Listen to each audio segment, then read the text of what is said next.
Show me proof that there is something more. I just hope I am okay with the choices I make. Maybe then I'll understand. You said I'd fly away, but my walls have kept me down. Now I'm lost and I'm afraid, and I'm close to hit the ground. You said I'd fly away. You said I'd fly anyway, but I keep on falling.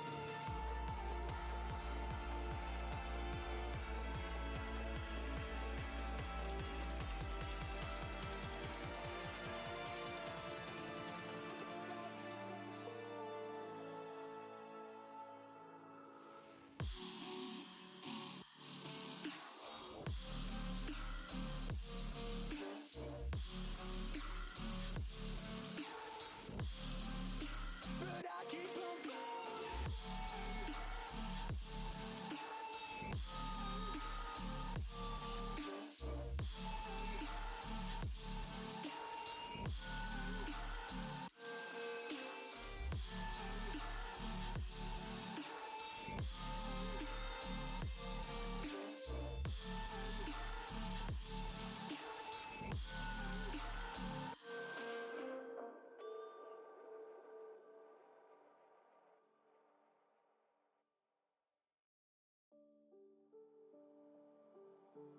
Mama said you're meant to burn as bright as a star among the midnight sky.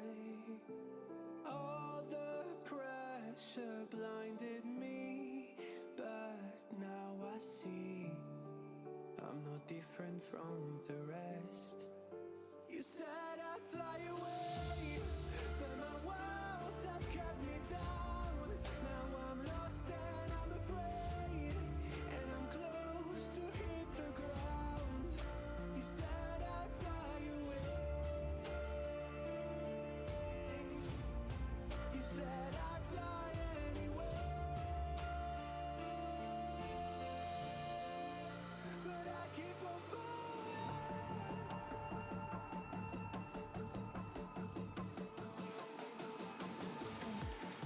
You said I'd fly anyway, but I keep on falling.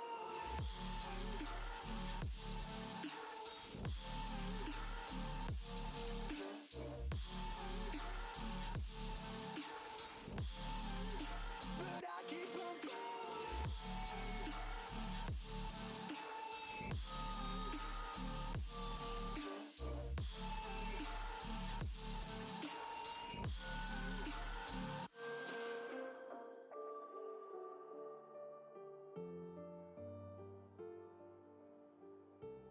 We're all searching for that open door. Show me proof that there is something more. I just hope I am okay with the choices I make. Maybe then I'll understand. You said I'd fly away, but my walls have kept me down. Now I'm lost and I'm afraid, and I'm close to hit the ground. You said I'd fly away. You said I'd fly anyway, but I keep on falling.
Mama said you're meant to burn as bright as a star among the midnight sky. All the pressure blinded me, but now I see I'm no different from the rest. You said I'd fly away, but my walls have kept me down. Now I'm lost and I'm afraid, and I'm close to hit the ground. You said I'd fly away. You said I'd fly anyway, but I keep on falling.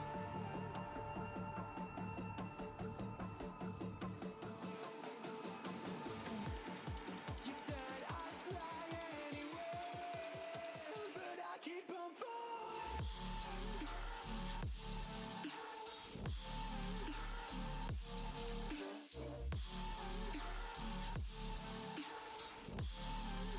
But I keep on falling.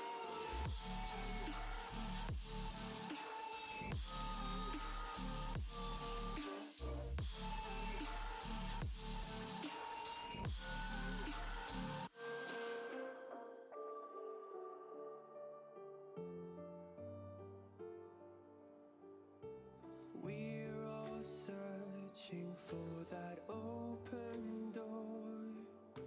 Show me proof that there is something more. I just hope I am okay with the choices I make. Maybe then I'll understand. You said I'd fly away, but my walls have kept me down. Now I'm lost and I'm afraid, and I'm close to hit the ground. You said I'd fly away. You said I'd fly anyway, but I keep on falling.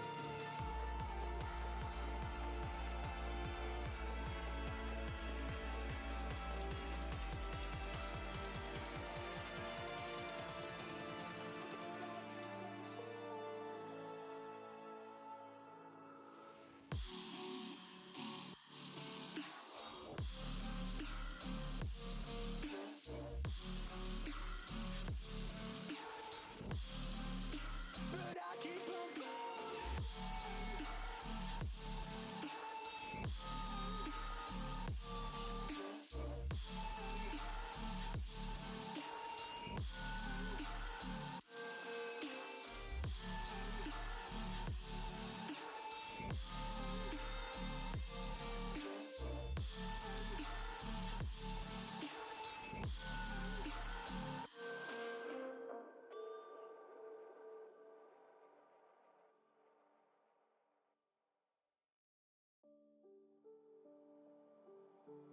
Mama said you're meant to burn as bright as a star among the midnight sky.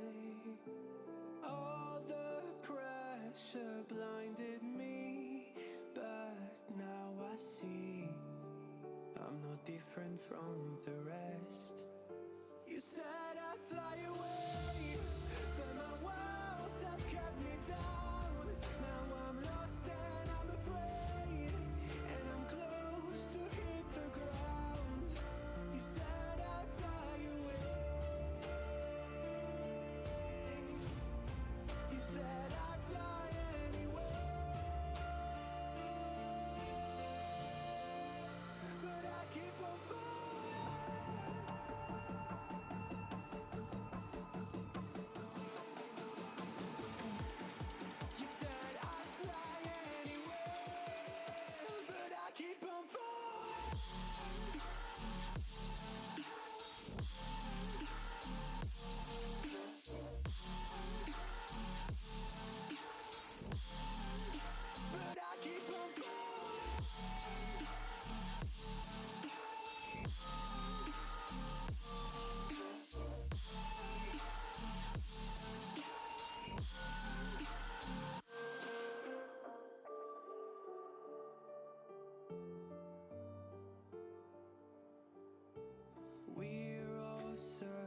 searching for that open door.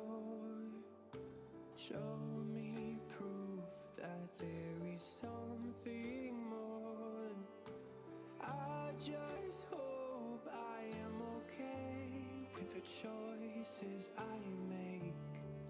Maybe then I'll understand. You said I'd fly away, but my walls have kept me down. Now I'm lost and I'm afraid, and I'm close to hit the ground. You said I'd fly away. You said I'd fly anyway, but I keep on falling.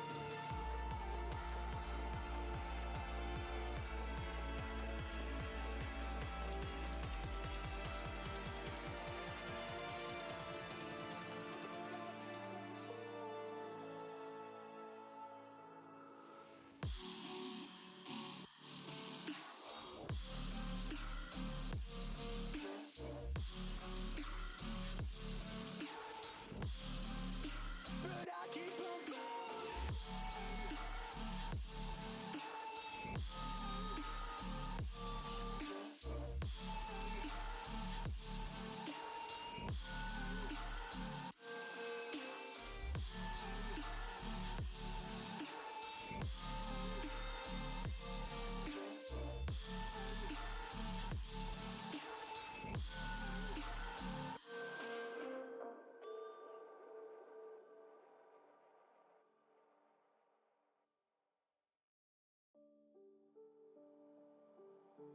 Mama said you're meant to burn as bright as a star among the midnight sky. All the pressure blinded me, but now I see I'm no different from the rest. You said I'd fly away, but my walls have kept me down. Now I'm lost and I'm afraid, and I'm close to hit the ground. You said I'd fly away. You said I'd fly anyway, but I keep on falling.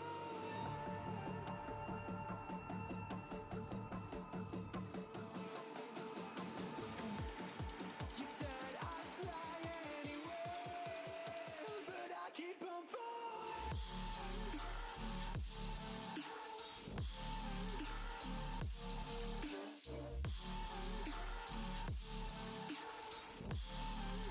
But I keep on falling.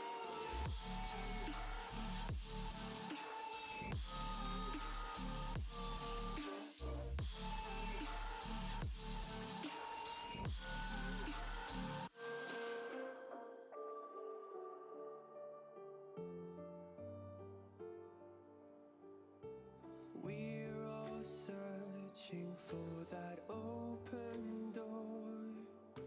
Show me proof that there is something more. I just hope I am okay with the choices I make. Maybe then I'll understand. You said I'd fly away, but my walls have kept me down. Now I'm lost and I'm afraid, and I'm close to hit the ground. You said I'd fly away. Alrighty then, we're back at it. Let's check out. So, I left this setup. I know it's insane when I hit play on both. No, actually, we're not actually gonna hit play on both. But we are going to be checking out if anything changed and if this guide is the most up to date. You know that the first setting, auto exposure, it's fine. So yeah, let's go with it then. The problem, auto exposure. You got it listed. No way. What about you? Importing assets. Here the tile says DG project creation and settings. Okay, this is it. Click on games, Oh my and gosh, you that's will see a loud. bunch of different templates. Sadly, there is Wait, no 2D let me template know it for from Unreal here. 5, and the ones you see here are custom templates I made by myself. If you're interested in these, there's a link in the description where you can get the basic template for free and the 2 advanced templates as a patron. But for this tutorial, I want to show you how to make a 2D game from scratch, so let's use the blank template. And leave all of the settings of the rest as they are by default. We want this to be a blueprint project for desktop with the maximum quality preset and no ray tracing. Stage which our character can stand on. Sphere, so this is perfect. Yeah, new level, new map, new folder, new map. We want to select map underscore 2D. Maps and nodes. For the editor startup map, we now want to select this map underscore 2D. And also for the game default map, we want to select map underscore 2D. This just makes sure that this is the first map which is loaded when you open up Unreal Engine or make a build of the game. The important setting I want to change right now before we import assets is the pixels per unit setting. By default, this is 1.0, which means that 1 is one Unreal Engine unit, which is 1 centimeter. In most cases, this is much too small though, and since our character is 48. Completely forgot about this one. What the hell? Damn it. This thing wants exposure. Motion blur. Global lumen, but default is set to lumen, which is only meant for the acquisition. So we can do that performance reflection method, reflection, shadow map, ambient occlusion, ambient occlusion.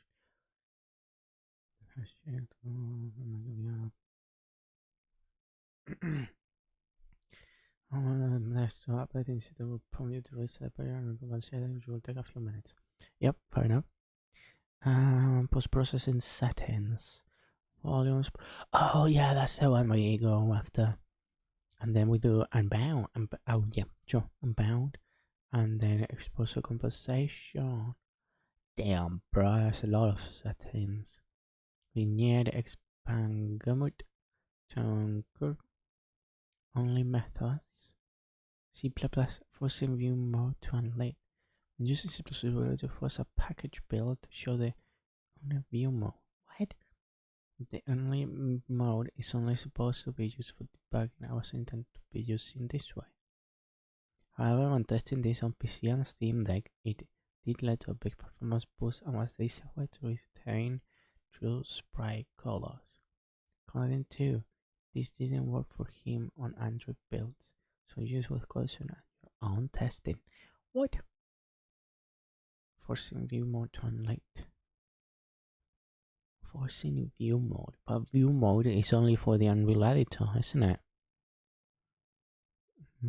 Most anime English. This command so you just to him if you're in this code. I check here. Now you have to create a blueprint function like in C++. What's up, Lova Luna? I am great. I just have dinner and I'm ready to go in with this triple screen setup, ready to start configuring Unreal Engine for 2D. And how about you? How have you been? How's your day going?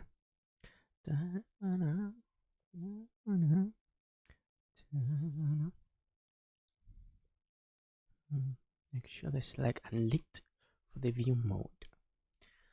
Oh gosh, boy, if I'm not mistaken, this is only for C++. Same to you. Same to you. Same to me. Wait, you also had dinner? What do you have for dinner? I'm hooked on this game. Oh my gosh.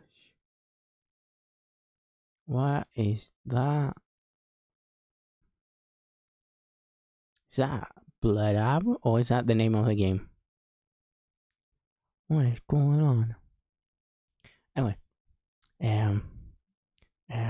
texture settings, general settings. The easiest way to play. It's amazing. Oh, thanks.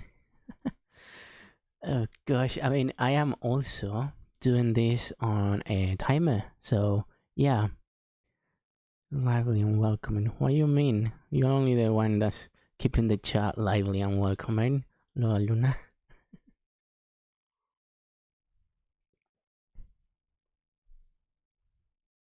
Huh. You know, you type too fast. Makes me think you're a bot. Am I wrong to think that? Or no? Unless you're like freaking freaking, how they call? Typist Bros? No, wait. What's the name of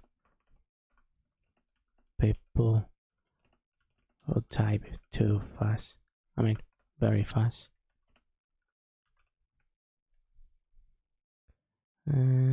Also, I was a little sorry, no relevant information. Psst. Go on, DuckDuckGo. What happened? Go on, search it online. Are those meant to be emojis though? Fast typist. Okay. I guess I don't have a name. Anyway. Oh yes, my typing is really fast. Oh, awesome. Damn. Do you program also? Do you also make games as well? I guess I could explain a lot.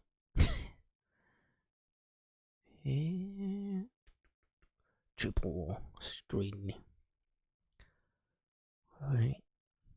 Need to change class name to match the name. Texture settings. Are we still in C++? Or did we go to another freaking... Oh no, what did I do? Oh no, I think I just crashed the browser on Snap. Oh my gosh, I am in right with my Wi-Fi. Still got connection though. By the way, do you have a favorite color palette you always use for your stream setup? At the first I was using purple, but then I wanted to switch it to a orange color, cause Jeremiah got wall. That's why. So yeah, I'm trying to keep it orange, but I had it all purple before. I know, dude. Purple is such a... I mean, the deep purple. Okay, I go more for like a midnight purple kind of shade. You know, I I remember seeing it in a freaking... Oh, this is bugged. Freaking Notion. I don't think Notion handles very well triple screen setup. Damn it. No. Unless it's very lagged. I think it's very lagged. Maybe. Anyway, so I saw Midnight Purple, the color from freaking GTA 5 from the workshop of the cars. And yeah, that's the moment I freaking knew that was my favorite color. Plus, I mean, favorite color kind of draws with freaking wine red. And now I'm into like lively orange, mainly from freaking the color palette of Jeremiah Gotwell character. So yeah. And do you Lova Luna program or are into game dev? Dude. Okay, it is Notion that was really laggy. Okay, there we go. Much better. Try to make my own space feel static, but it's hard. I have to give a compliment first. What? Oh, do you usually stream? Oh, that's awesome. What do you usually stream about?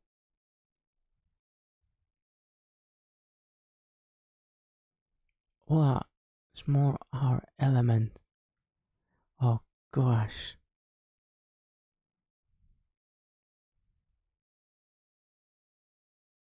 Yeah, I think this is wait, I can't really zoom in into my stream. When I came in. Oh, that's awesome, Luna. Wait, I think I'm do you also... Hey, Lova Luna? How many fingers am I holding up?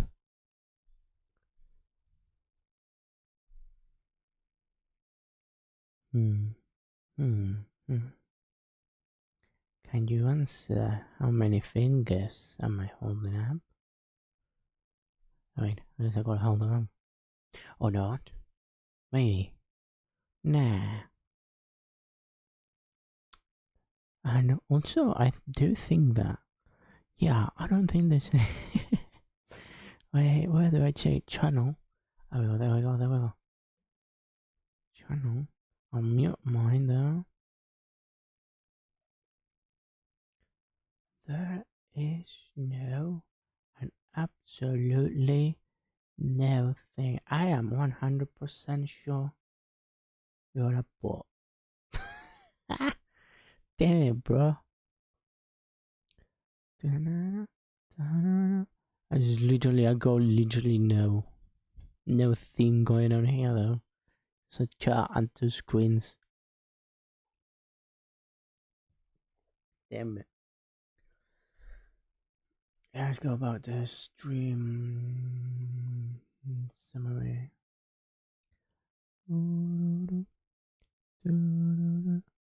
17 October. Oh my gosh, that account's old, brother.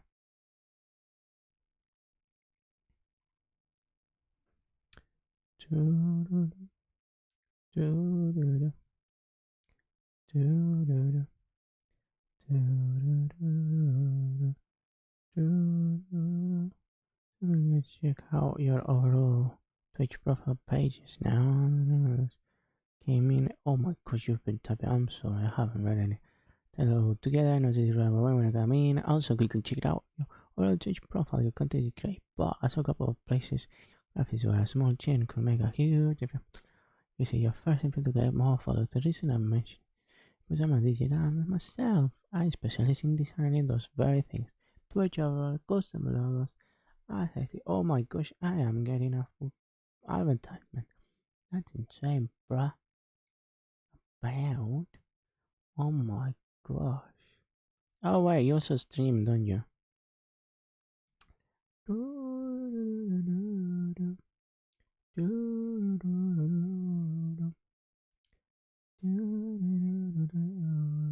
Not really.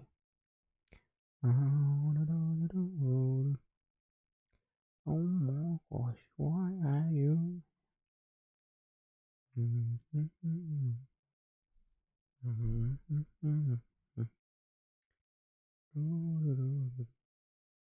What are you doing?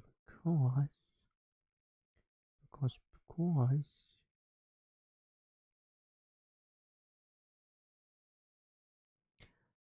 No.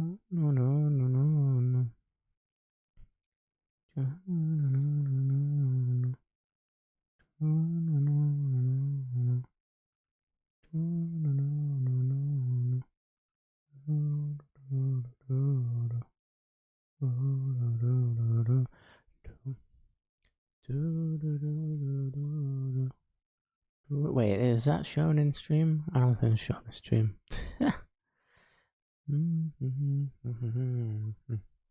Let's see.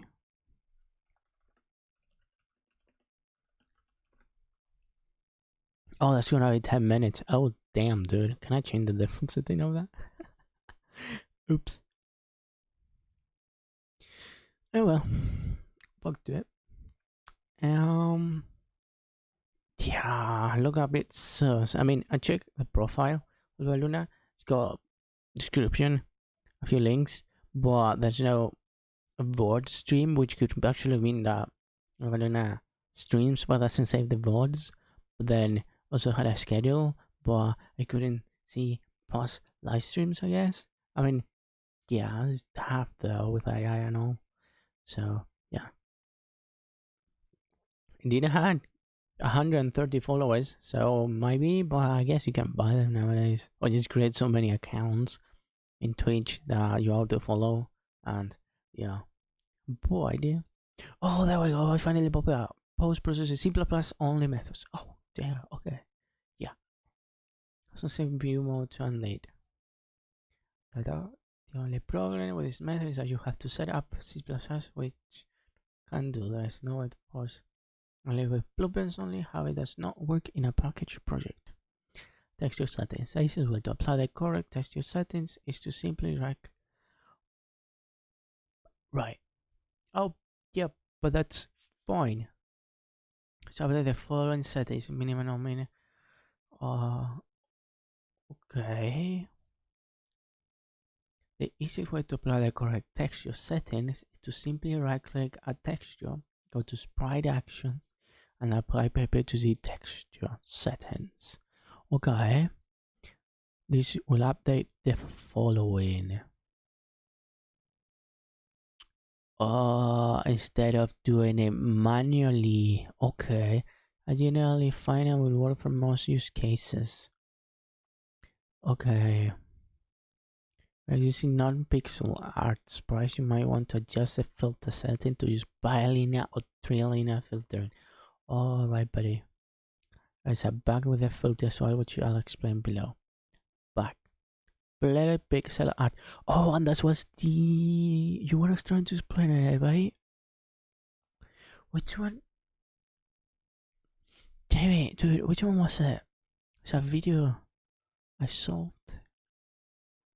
Today? I think this one, though. Yeah, I think in this one, gotta go explain it. Why? Was it? I really just hidden 2D tools. No, it was the little icon dude. Or not? I'm not sure.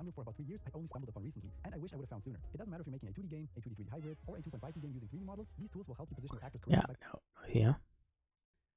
And those are tools. Oh, right, we can continue doing our notes, which is fine. Our Wi-Fi is back up. That's awesome. So I'm reading package size problem. Yeah, is the version in it? Nope.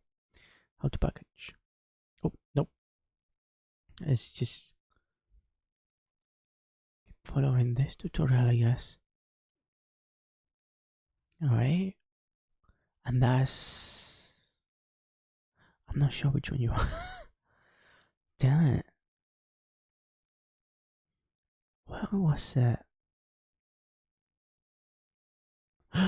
It was you. Yeah, it was you. You were trying to fix it. Okay, it was a different video. Alright. Oh. Yeah. And you just fix that with auto exposure? I mean, auto exposure? When we switch into the unlit mode here, you can also see that we get visible aliasing or jagged lines around the edges of the character. Let's take care of these issues step by step by going through all of the related settings. The first thing we definitely want to turn off are auto exposure and motion blur. Oh man. So stream, we have 1 hour, 1 hour and a half left. Oh my gosh. With our sprites, but it can make 2D scenes look very blown out and overexposed by mimicking the effect of your eyes adapting to changes in lighting conditions around you. In the project settings, I just look for exposure, turn auto exposure off, set it to manual, and Oh right, and it's a combination of settings. Yeah. it's tall. It would only be 48 centimeters tall in the game, which is way too small for a human. Right. We need to change that setting as well. There, dude. Right now, before we import assets, is the pixels per unit. Yep. We go here then. Description. Pixel per unit. Change this to 3.3. Take the picture.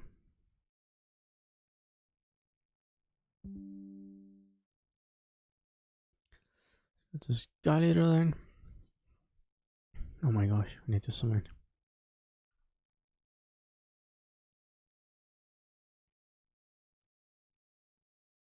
There we go. Awesome. And we need to comment.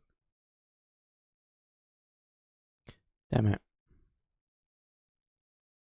Oh no, that doesn't look good. I mean, that's too high up more or less. Yeah, that's fine. And here we set up. What do I set up?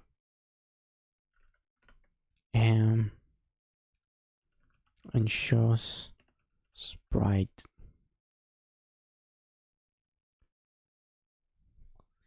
What was? Sure that this is the first map which is loaded when we open up Unreal Engine or make a build of the game. Yes. The setting I want to change right now before we import assets is the pixels per unit setting. By default, this is 1.0, which means that 1 pixel for a sprite is 1 Unreal Engine unit, which is 1 centimeter. In most cases, this is much too small though, and since our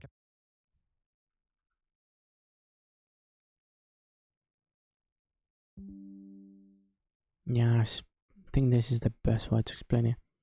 Ensures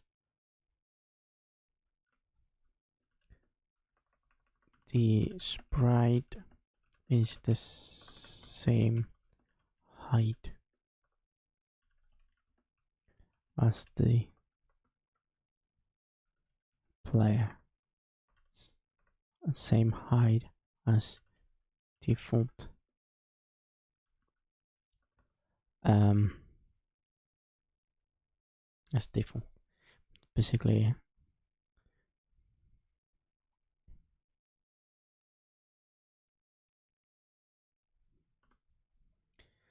and here we do this.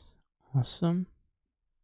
If left, if setting left at default.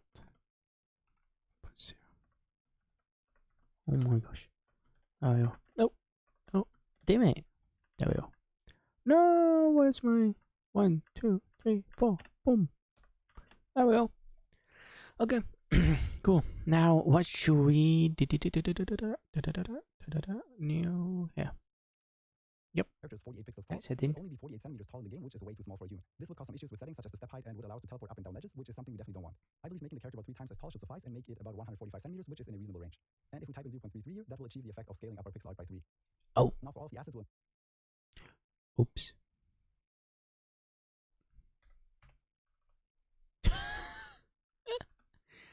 Oof. That would have been nuts. Okay.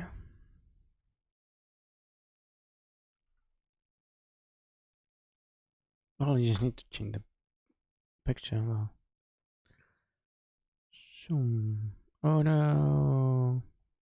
Could we send you backwards into back that?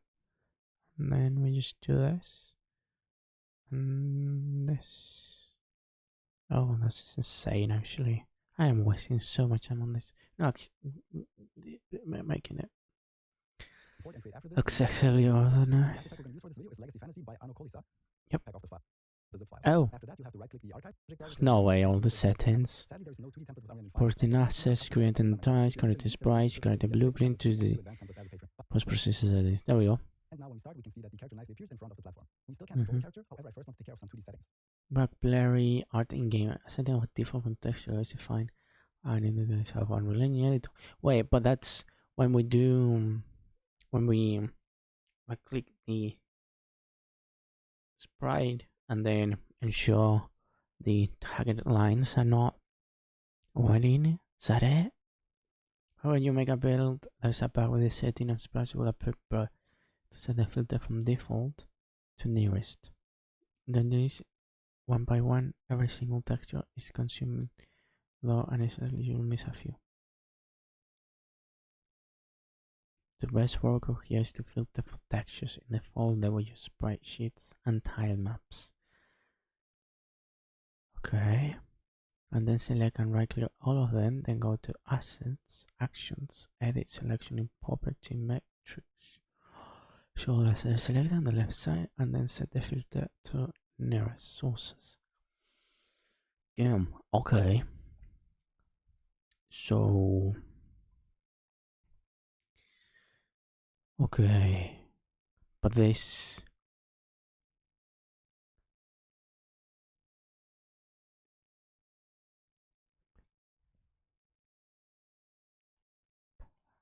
okay.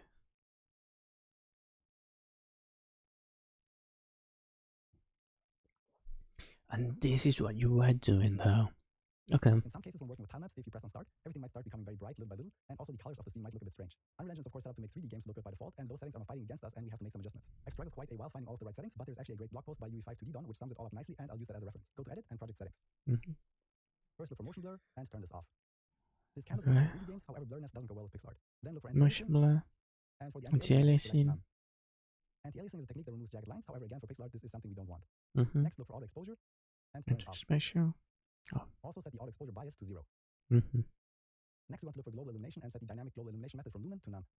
Lumen is the new global illumination system introduced in Unreal 5, however since our 2D stage won't have any lights, there is no benefit to using this. Then look for reflection method and also set this from Lumen to none.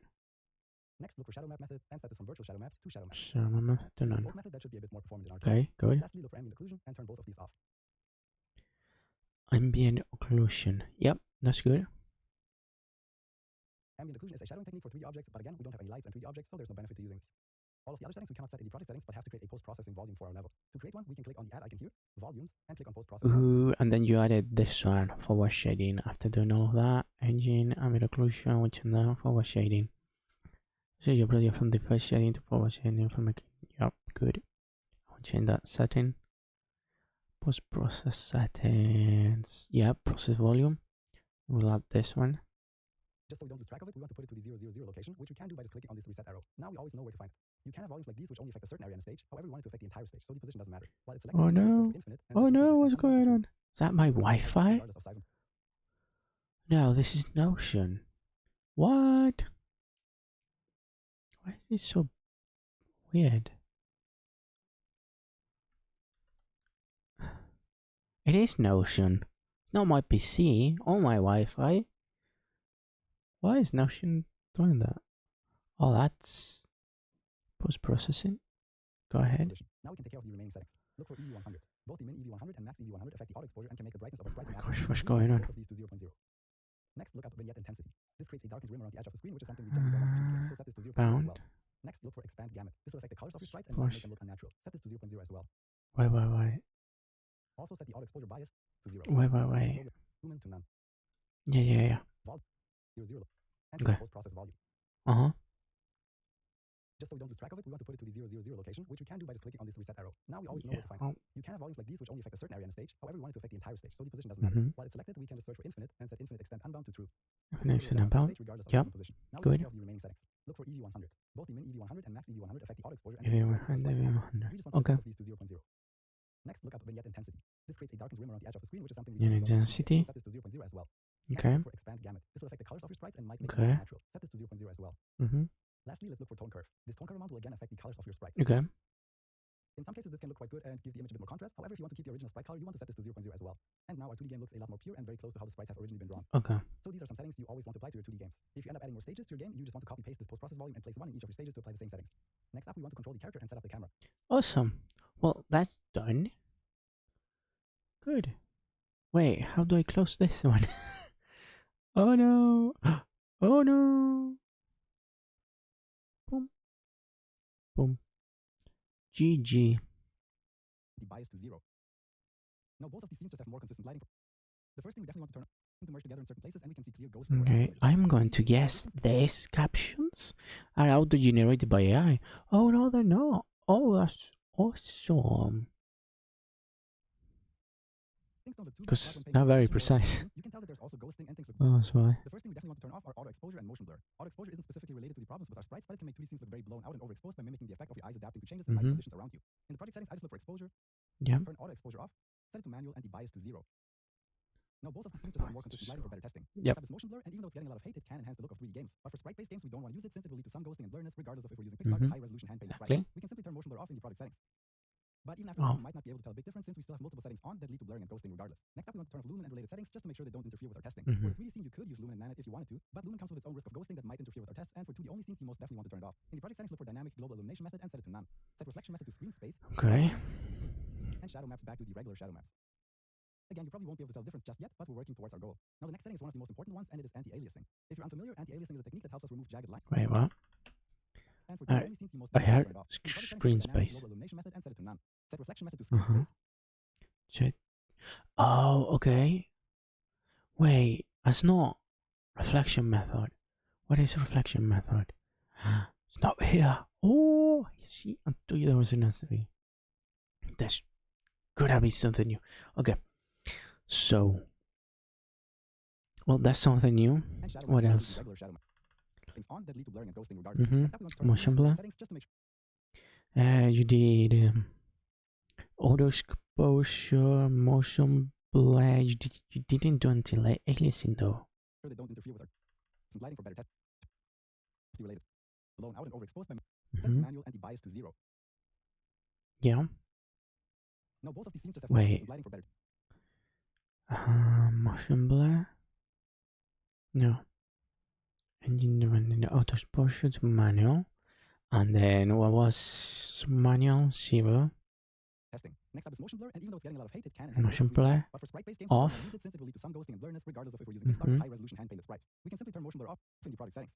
Yes. But even after that, you might not be able to tell a big difference since we still have multiple settings on that lead to blurring and ghosting regardless. Next up, we want to turn off Lumen and related settings just to make sure they don't interfere with our testing. Lumen and For related 3D scenes, you could use settings. Lumen manually Okay. if you wanted to, but Lumen comes with its own risk of ghosting that might interfere with our tests, and for 2D only scenes, you most definitely want to turn it off. In the project settings, look for dynamic global illumination Dynamic global illumination. method and set it to none. Set reflection method to screen space. Set reflection method. Okay. And shadow map. Set reflection method to none. Wait, what?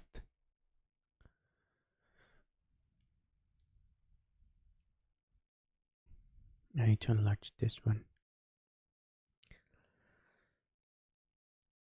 Reflection method to none.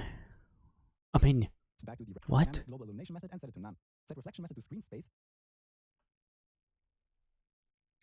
Standalone screen reflections, low cost but limited by screen space information. You didn't switch it to none though.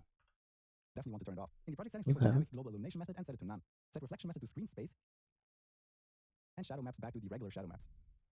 Again, you probably won't be able to tell the difference just yet, but we're working towards our goal. Now, the next setting is one of the most important ones, and it is anti-aliasing. If you're unfamiliar, anti-aliasing is a technique that helps us remove jagged lines. Unreal Engine 5, job at clearing up jagged lines, but it comes at a high performance cost, and the temporal part in the name means but it's also an upscaler similarly to something like DLSS. It does a great job at clearing up jagged lines, but it comes at a high performance cost, and the temporal part in the name means that it accumulates information over multiple frames. Skeletal meshes, for example, come with motion vectors that allow the algorithm to prevent ghosting to some degree by analyzing the movement. However, sprites do not have motion vectors, and this is what leads to the extreme ghosting we've been wrestling with. It does appear that there is a way to generate motion vectors for flipbooks, but it's a huge new rabbit hole to go down that will drastically affect the workflow, and I don't think it's worth going down. But I'll at least attach a link in the description if you want to read up on it. Also, since Unreal Engine 5.4, I believe we got a new setting in our materials called has pixel animation. It's not intended for sprites, but rather scrolling or animated materials, but we thought that as a side effect it might also work to combat ghosting with flipbooks. And when I tried this a few months back with pixel art, it seemed to have no impact at all. But when trying it again with these assets, it did counteract some ghosting, but it still wasn't enough to make it a valid option. I also thought that bone-based sprite solutions like Spine might be able to counteract ghosting, but it doesn't seem that way. And using their sample project, I also got severe ghosting with TSR or TAA. TAA or temporal anti-aliasing has similar issues since again it has temporal that looks awesome. information over multiple frames. This leaves us with none, FXAA or MSAA as the remaining options. MSAA or multi-sample anti-aliasing is a pretty old school technique that relies on detecting edges of geometry. And one of the main reasons it stopped being used widely is that it's incapable of applying anti-aliasing on things such as normal maps or shader-based effects. And since our sprite is just an image attached to a quad, MSAA won't be able to do anything to help us here. And it's also only available when switching from deferred rendering to forward rendering.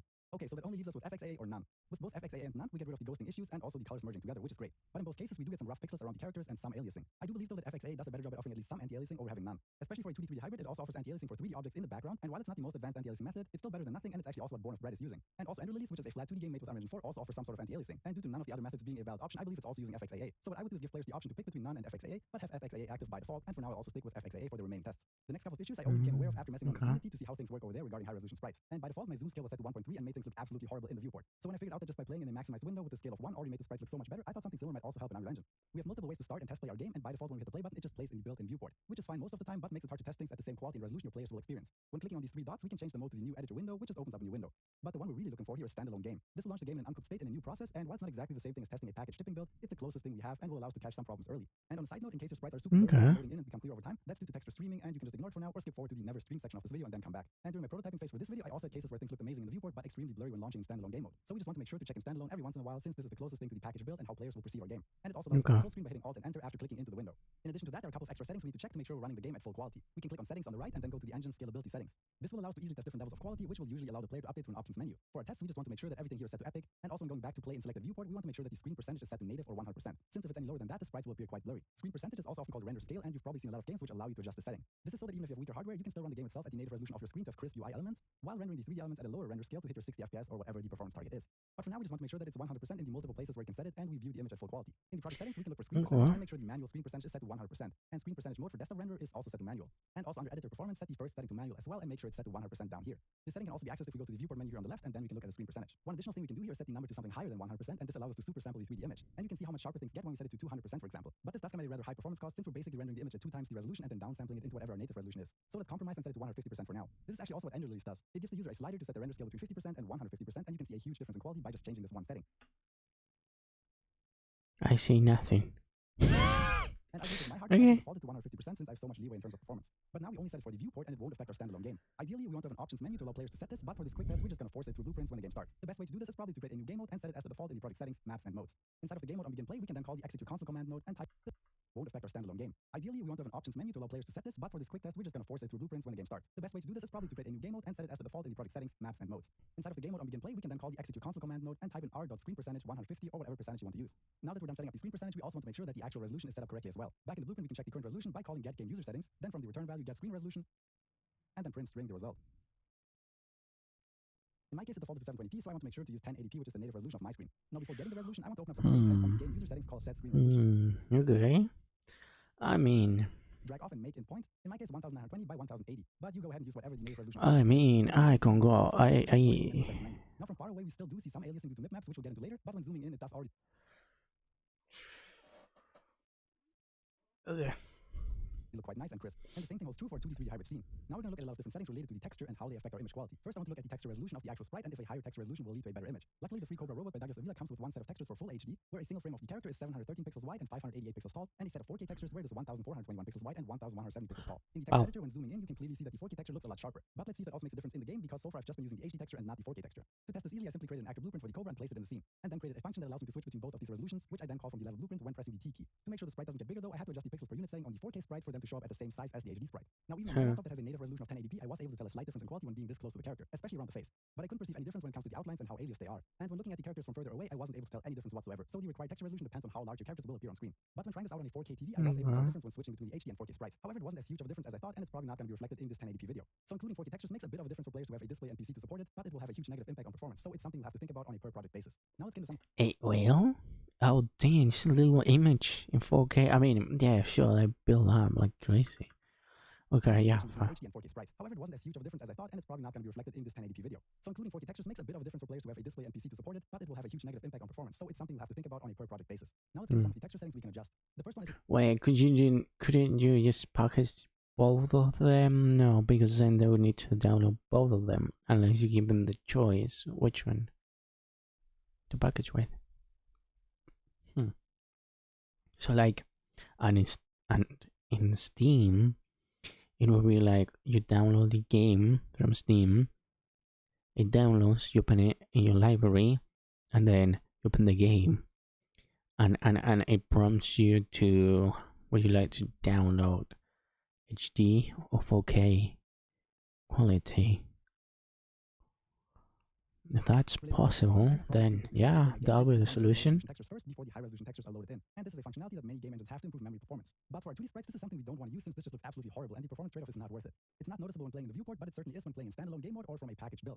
To change this and all of the following settings, we want to select all of our character sprites at once for easy editing. In the content drawer, click on filter and texture, and this gives us a new filter here, which we can then toggle on and off. I keep all of my character sprites in the paper assets folder, and when turning the filter on, oh, that's it. Yes. Then right okay. Here, asset actions and edit selection property matrix.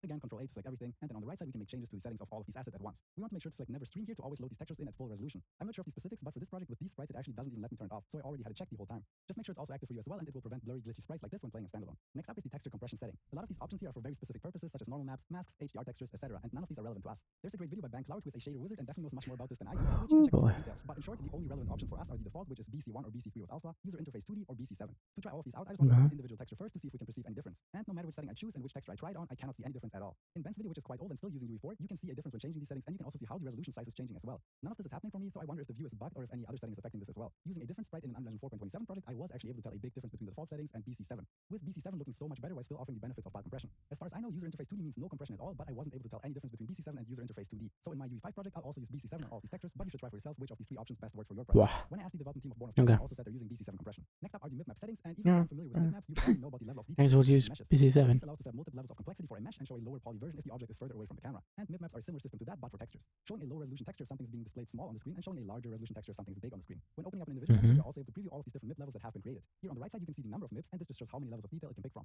You can click this check mark and then switch between the mip levels, and you can see that the resolution gets cut in half every single time. And if we zoom in on a lower mip level, you can see how blurry the image gets. The benefits of mip maps are save on performance by showing a low resolution texture, but also that it helps combat aliasing for textures that are small or further away. In our bulk editor, we can change the mip gen settings to have an influence on how generated. For pixel art, we don't want to use mip maps because every pixel should always appear exactly as it was drawn. And crushing a pixel art image down to half of the size will often completely destroy it. For hand drawn or high resolution art, this is a bit of that are small or further away. In our bulk editor, we can change the mip gen settings to have an influence on how these mipmaps are being generated. For pixel art, we don't want to use mipmaps because every pixel should always appear exactly as it was drawn. And crushing a pixel art image down to half of the size will often completely destroy it. For hand drawn or high resolution art, this is a bit of a different story though, and it depends on the case. For our flat 2D scene, if we allow the camera to zoom in and out, it would make sense to allow switching between mipmaps. But what's more likely is that you have a fixed distance to your character and all of the background elements, and in that case, we could also set the mip gen settings to no mipmaps. But with this setting, if we zoom in or out too far, you will be able to see some aliasing around the edges of the character, and it will only look good around the same size it was drawn at. So here's up to you if you want the flexibility of mipmaps or if you want to make sure the character appears as close as possible to how it was drawn. In the 2D 3D hybrid scene with no mipmaps, characters close to the camera look good, but further away you can see some aliasing since we're using the full resolution texture here. For the sake of this test, I will keep on using mipmaps for both the flat 2D and the 2D 3D hybrid scene. But for a flat 2D game, you might also want to try going with no mipmaps if you know the specifics of what size. For the sake of this test, I will keep on using mipmaps for both. Scene with no mipmaps, characters close to the camera look good, but further away you can see some aliasing since we're using the full resolution texture here.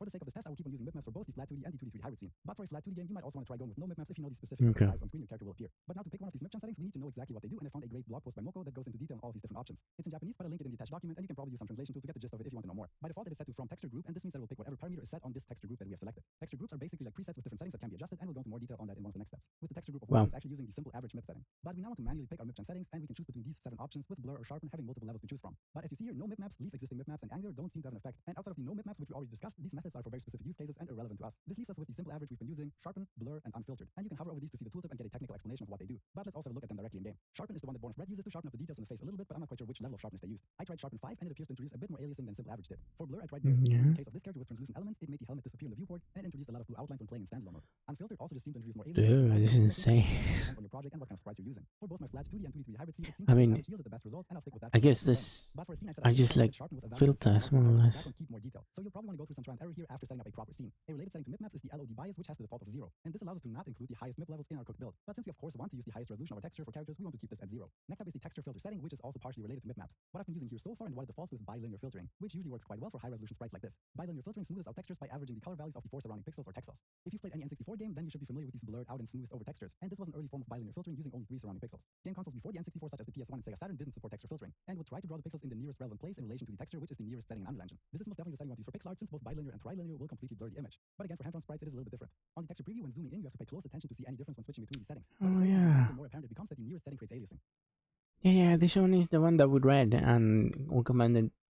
I forget blurriness for the nearest. And this is also reflected when playing in standalone mode. For that reason, I believe for these types of sprites, using bilinear or trilinear is the better option. Trilinear is basically an improved version of bilinear where we don't just jump from one mip level to the next, but it also generates smooth transitions between those different mip levels. Due to this, trilinear should be superior from a visual standpoint, but will also use up more performance, but probably at an eligible level. But from my test with these sprites, I couldn't really spot a difference between bilinear and trilinear. Born of Red also uses bilinear filtering, and that's what I'll also use for both my flat 2D and my 2D 3D hybrid scenes. Next up is the texture group setting, which we just briefly touched upon so far. Texture groups are basically different presets for which we can assign certain texture settings, and there's a config file in every Unreal Engine project with these defaults. And for my character textures, this defaulted to world.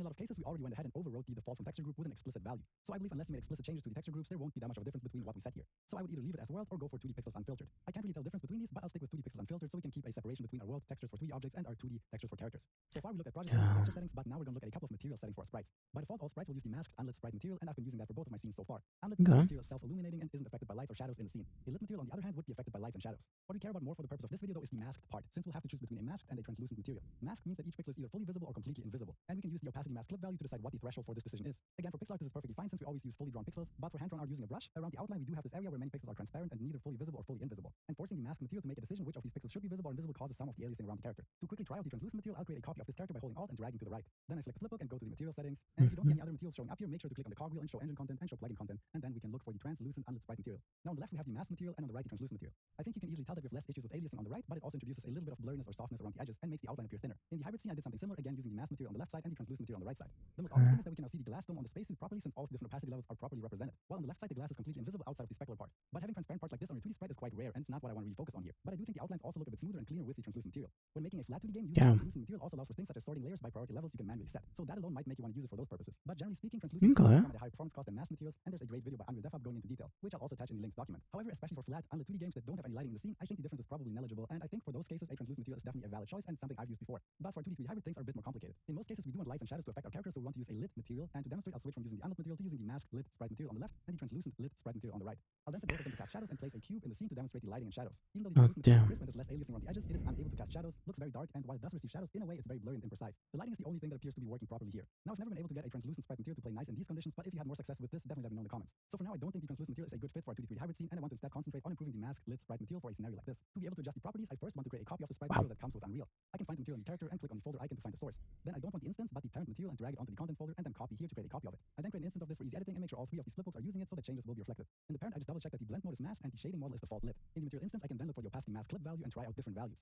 Again, to reference Born of Red, they said that they're also using a masked lit material and had to adjust the clip value a little bit. Since we have a pretty rare case with the glass material on the helmet, I had to go all the way down to 0.1 to make it appear. And I feel like this also made the outlines appear less aliased and quite sharp, and I'm pretty happy with the result. In the flat 2D scene I then created a copy of the masked unlit material the left sprite was using and also changed the opacity mask clip value to 0.1.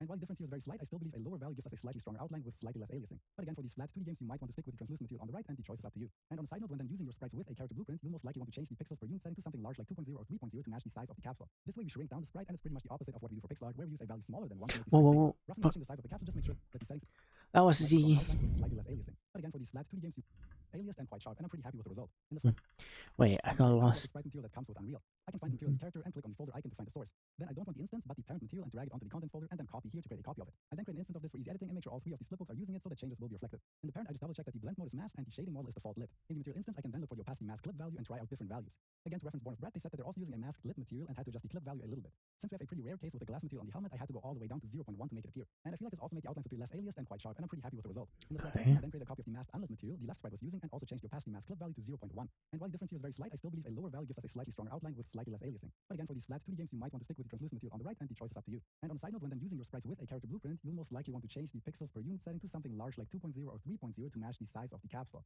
This way we shrink down the sprite, and it's pretty much the opposite of what we do for pixel art, where we use a value smaller than 1 to make the sprite bigger. Roughly matching the size of the capsule, just make sure that the settings in the character movement component are correct, and that our character size is compatible with all of the maps that you're going to find on the Unreal Engine Marketplace. Now to close things out, there still is a deep rabbit hole about signed distance fields and the smooth step material function that I'll briefly touch upon at the end of the video, but all of the settings that we've gone through so far... Oh, but that setting for increasing the pixel art, and only applies to that specific sprite because it's not the same size. Oh, settings you usually want to look damn. At, and I think that even commercially successful Unreal titles like Born of Bread, The Vagrant, and Ender Lilies achieve their look for the most part by adjusting these settings and finding the values that work on the Unreal Engine Marketplace. Now to close things out, there still is a deep rabbit hole about signed distance fields and the smooth step material function that I'll briefly touch upon at the end of the video, but all of the settings that we've gone through so far are the settings you usually want to look at, and I think that even commercially successful Unreal titles like Born of Bread, The Vagrant, and Ender Lilies achieve their look for the most part by adjusting these settings and finding the values that work best with their assets. They might not look absolutely pixel perfect, but the players won't notice unless they hold a magnifying glass up to the screen, and it's a non-issue. So before looking down the rabbit hole, let me just sum up what I found to be the best settings for both the 2D/3D hybrid scene and the flat 2D scene in my case. We turned off motion blur and eye adaptation, turned off lumen, virtual shadow maps, and set the reflection method to screen space instead of lumen. We used FXAA anti-aliasing for both scenes since it doesn't only help combat aliasing on the... Wait, you see, they do changes it to screen space, whereas in other iterations, the reflection method is changed to none. So this again using lumen by default and quite resource intensive. In 2D games, we don't need reflection anyway, and this can help us improve performance. That's because you are using reflection, which is why you are enabling it as screen space, right? As up to the screen, and it's a non-issue. So before looking down the rabbit hole, let me just sum up what I found to be the best settings for both the 2D/3D hybrid scene and the flat 2D scene in my case. We turned off motion blur settings for both the 2D/3D hybrid scene and the flat 2D scene in my case. We turned off motion blur and eye adaptation. Yeah. Turned off lumen. Yeah. Virtual shadow maps. Yeah. Set to reflection. The screen space. Method to standalone screen space reflections. Low cost but limited screen space information. Reflection method. That's if we want reflections, though. Okay. Screen space instead of lumen. We used FXAA anti-aliasing for both scenes since it doesn't only help combat aliasing on the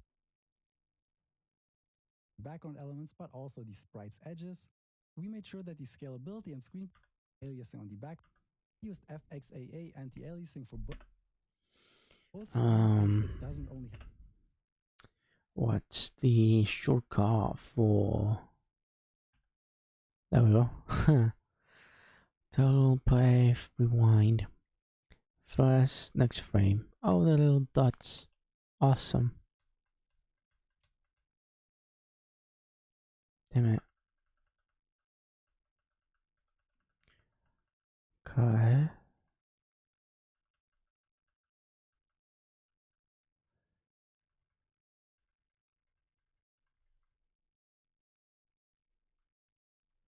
Yeah, the way FXAA looks a bit sharper. Right, let's actually downspit it. Aliasing on the background elements, but also the sprite's edges. Okay. We made sure that the scalability and screen percentage settings are at the highest level of quality, and we also confirm all changes in the play standalone game mode to ensure that we see it as close as possible to what the players are going to see. In the same vein, we also made sure to set the resolution to the native resolution of our screen and play at a screen percentage or render scale of 150%, and when packaging a game, we should have an option menu to allow the player to influence this setting. In the texture settings, we check never stream and use BC7 compression for 40%, and when packaging a game, we should have an option menu to allow the player to influence this setting. In the texture settings, we check never stream and use BC7 compression. For the bitmaps, I found that simple average or different levels of sharpen worked best for me, but in your case, you might also want to try out blur or no bitmaps depending on what kind of project you're making. For texture filtering, I stuck with bilinear, but trilinear might also be a valid option, and we could expose that choice to the user as well. Texture group wasn't all that relevant since we overrode many of the default settings, but I stuck with 2D pixels unfiltered so we can keep our sprites separate from the 3D objects in the world. For the flat 2D game, using a translucent material was a valid option that combats aliasing.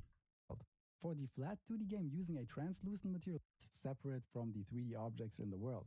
For the flat 2D game, using a translucent material was a valid option that combats aliasing around the edges, but makes the outlines appear a bit blurry and quite thin. Alternatively, you could also go with a masked material and adjust the opacity mask clip value to your liking. In the 2D/3D hybrid scene, the translucent material also seemed fine when using an unlit material, but didn't work out quite that well using a lit material, which is most likely what you want for a game like this. But by again adjusting the opacity mask clip value, we were able to fine-tune the outline around the sprite a bit and also made the glass part of the helmet visible. That's pretty much it, and I think the result looks quite nice and should be good enough for most cases. But if you want to improve things further, you might want to look into signed distance fields. I'm only going to briefly touch upon this, but the first time I even heard about this was when watching the 2D characters in 3D World and How I Improved Them video by Jay the Deaf Guy. His main concern wasn't about the aliasing around the edges of the character, but also the dark inlines on the character becoming blurred when the sprite is very close to the camera, no matter how high the texture resolution is. In his video, he gives a great introduction to the topic, and I definitely recommend that you check it out. And there are also a few very technical articles explaining what signed distance fields are and how they work. But in short, signed distance fields allow us to understand the distance between an object and its edge, and we can use this to create an even cleaner outline around the character without any aliasing. Jay the Deaf Guy used a normal map and the smooth step node to achieve this, but there are also other methods, and Tanoshi from our Discord put together a document with their methods of implementation. After just playing around with it a little bit, I couldn't see that big of a difference, and really dialing in on the correct values for a sprite with this will probably take some time. So since I was already happy with my result regardless, I didn't push it further, but you can definitely go further down that rabbit hole if you want to. All mentioned videos and sources are again linked in the document below. I believe this should cover the majority of settings related to high-resolution sprites, but if you have any additional knowledge or something to add, feel free to write a comment or join the discussion on our Discord. A huge thanks. Wow. I mean, how much of this is in the document? I think there is one use. Post-processing settings, yep, that's the cube. And then we go to this one, texture settings. And you do have the tip, you do have that tip right there. You do that by default.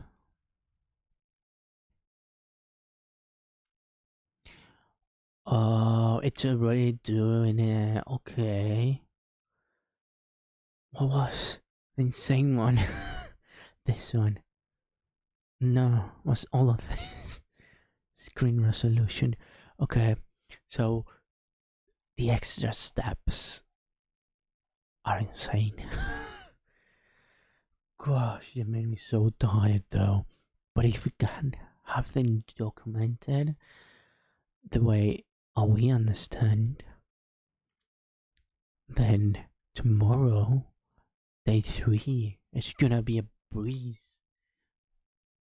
And we'll have our starting setup nearly done, because then we can create our templates, and then we go into testing how many plugins we can disable, which according to Unreal Assistant, it's all of them except Paper 2D.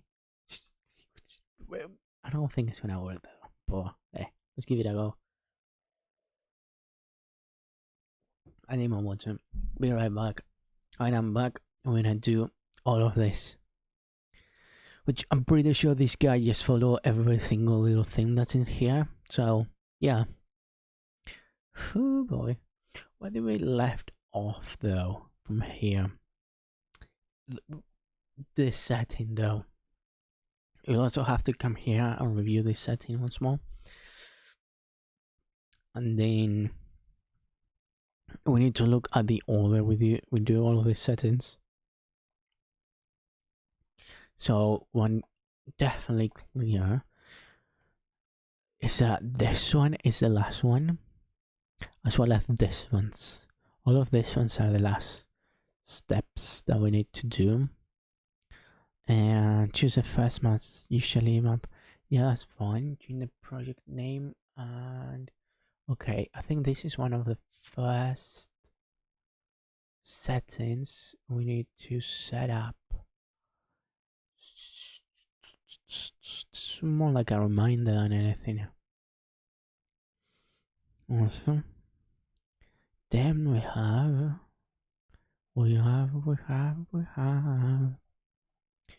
Then we have. Well, then we have freaking.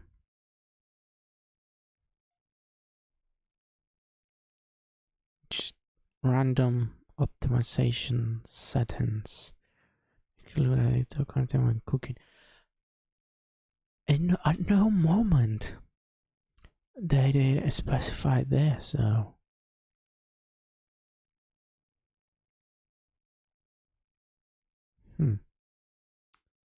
Okay, so. Oh, you know, I think I just realized.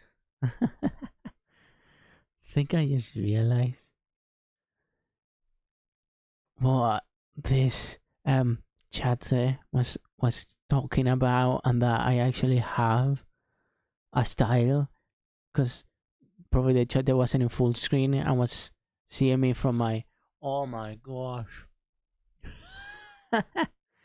was seeing me from my freaking home from Twitch, which shows the entire like website.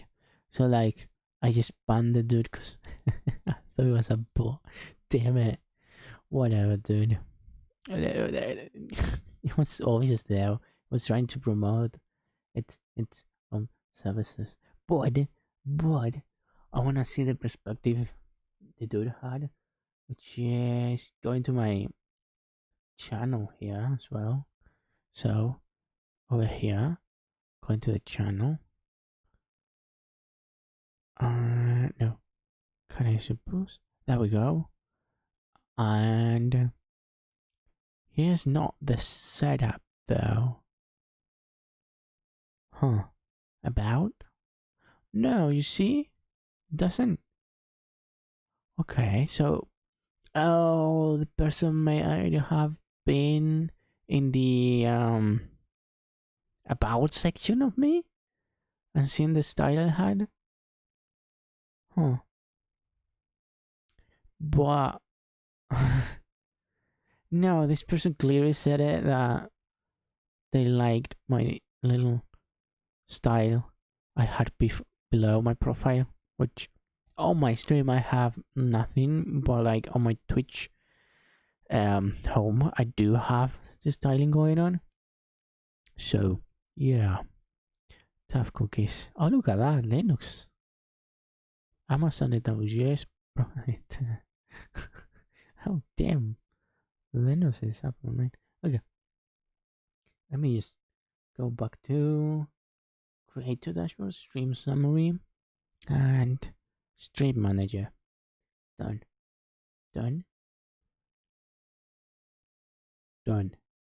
Good. Alright. So, right, I'm gonna get more water, and we are going to follow this tutorial step by step, log it, and yeah, tomorrow we'll rule, bruh. Tomorrow we'll do tomorrow we'll rule, bruh.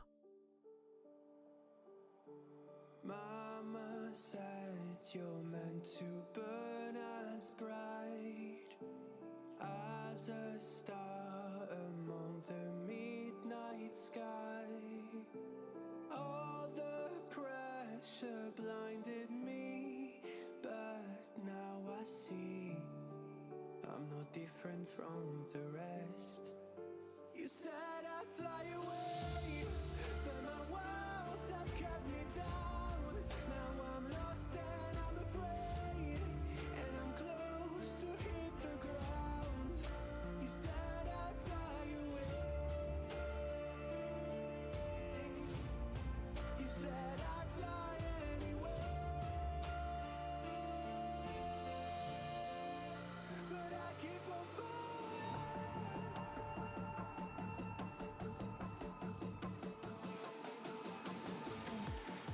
You said I'd fly anywhere, but I keep on falling.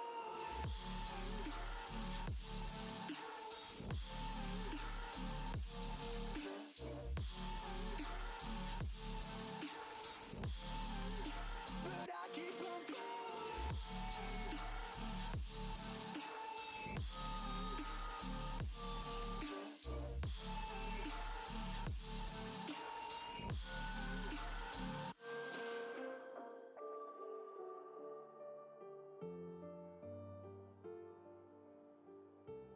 We're all searching for that open door.